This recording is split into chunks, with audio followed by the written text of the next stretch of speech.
வாங்க கண்மணி என்பது நினைக்கிறேன் ரியாக்ஷன் வீடியோக்குள்ள போயிடலாம்.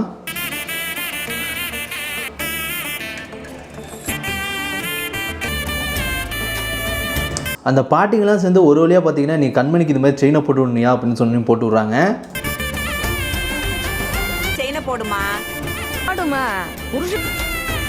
நீ என்னமா பார்த்துட்டு நிற்கிற, நீயும் செயின் போடுறது இல்லையா, போடுமா அப்படின்னு சொல்லி இந்த பாட்டிலாம் ஃபோர்ஸ் பண்ணுறாங்க.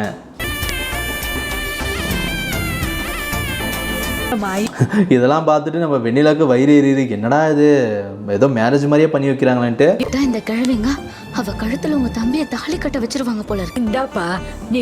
இதெல்லாம் பார்த்து சுயத்தாக்கும் மேரிக்கும் வயிறு எரியுது. என்னடா இது விட்டா திரும்பி கல்யாணம் பண்ணி வச்சிருவாங்களாட்டுக்குமே அப்படின்ட்டு கொஞ்சம் பாலை குடிச்சிட்டு அந்த பாலை குடிச்சிட்டு அவங்களுக்கும் கொடு அப்படியே.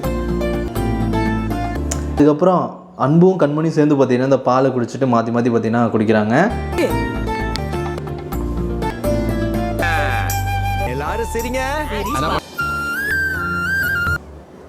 அதுக்கப்புறம் ரெண்டு பேரும் சேர்ந்து பார்த்தீங்கன்னா ஒட்டி பார்த்தீங்கன்னா ரெண்டு பேரும் சேர்ந்து ஜாலியாக ஃபோட்டோலாம் எடுத்துக்கிறாங்க. சாப்பிட ஆரம்பிங்க.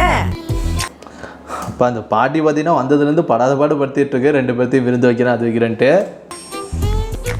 சாப்பிட்டாலா இல்லையான்னு பார்க்க மாட்டியா? இப்ப பெருந்துக்கிட்டு தானே இருக்கிறா. ரெண்டு பேரும் மாற்றி மாற்றி ஊற்றிங்க அப்படின்னு சொல்லி ரெண்டு பேரும் மாற்றி மாற்றி ஊட்டிக்கிறாங்க. இதெல்லாம் பார்த்துட்டு வெண்ணிலாவுக்கு வயிறு எரியுது. என்ன மாற்றி மாற்றி ஊட்டிக்கங்க, சந்தோஷமா சாப்பிடுங்க. அதுக்கப்புறம் பார்த்தீங்கன்னா நம்ம வெண்ணிலா அதாவது கண்மணியும் பார்த்தீங்கன்னா அன்புக்கு ஊட்டி விடுறாங்க. சுயத்தாக்கு வாய் ருசி வந்து உன் பொண்டாட்டிக்கு நீ பாத பூஜை செய்யணும்டா. இதெல்லாம் பார்த்துட்டு மயிறு என்னது இதெல்லாம் ஒன்றும் வேணாமே, இந்த மாதிரிலாம் எந்த நாட்டில் சடங்கு நடக்குது அப்படிங்கிறாங்க. வேண்டாம், ஐயா தான் கழுவாங்க. இது என்ன காலை கழுவ சொல்றீங்க? நடக்குது இதெல்லாம் எங்க ஊர்ல நடக்க முடியும். பாட்டியும் ஏண்டி உனக்கு என்னடி தெரியும், எங்கள் ஊரில் எல்லாம் நடக்கும், நீ பொத்திட்டு நில்றி அப்படின்னு செருப்பால் அடிச்ச மாதிரி சொல்கிறாங்க. எனக்கு என்னடி தெரியும், தாலி காலை கழுவி அதுல மஞ்சள் குங்குமம் வெயி. அதுக்கு அடுத்தபடி பார்த்தீங்கன்னா அன்பும் நம்ம கண்மணி கழுவி பார்த்தீங்கன்னா அந்த மஞ்சள் அதெல்லாம் அந்த சடங்குலாம் செய்கிறாங்க.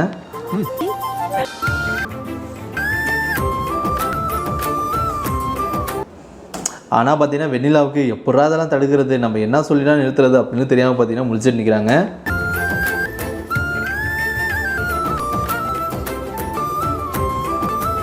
அன்பும் ஒரு வழியாக பார்த்தீங்கன்னா நல்லபடியாக அந்த பூஜையெல்லாம் முடிச்சிடுறாங்க. அதுக்கப்புறம் கண்மணி பிடிக்காத மாதிரி அங்கேருந்து ஓடிடுறாங்க.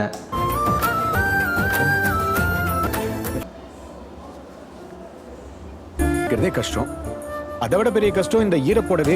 கண்மணி பார்த்தீங்கன்னா மாடியில் துணியை காய வச்சுட்டேன். அன்பு வந்து நான் உனக்கு உதவி செய்கிறாங்கிறாங்க. அதெல்லாம் வேணாங்கிறாங்க. காய போடுறது தான் இல்லை, அது வேலை இருந்தா போய் பாருங்க. என்ன உன் புடவையில நீயே புரிஞ்சுக்க, புடவைக்கு மட்டும் இதுவே நான் ஒன்றும் உனக்கு உதவி செய்யல, என் அம்மாவோட புடவையும் இருக்குல்ல அதை வேணா நான் புளிகிறேன் அப்படின்னு சொல்லிட்டு சேர்ந்து புளிகிறாங்க. ஹெல்ப் பண்ணுறேன் ப்ளீஸ். ஓகே தானே? அதுக்கு அடுத்தபடி நம்ம கண்மணி அன்பும் சேர்ந்து பார்த்தீங்கன்னா ரெண்டு பேருமே இந்த புடவை புளிகிறாங்க. ரெண்டு பேரும் செம்ம ரொமான்ஸாக பார்த்துக்கிறாங்க.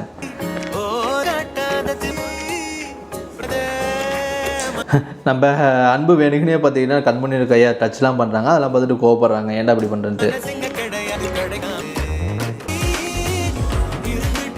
ஒரு வழியாக பார்த்தீங்கன்னா நல்லபடியாக புடவை காய வச்சுட்டு அங்கேருந்து ரெண்டு பேருமே போயிடுறாங்க.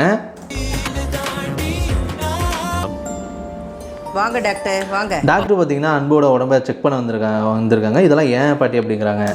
உனக்கு தான் உன் உடம்பு மேலே துளி கூட அக்கறையே இல்லை. என்னை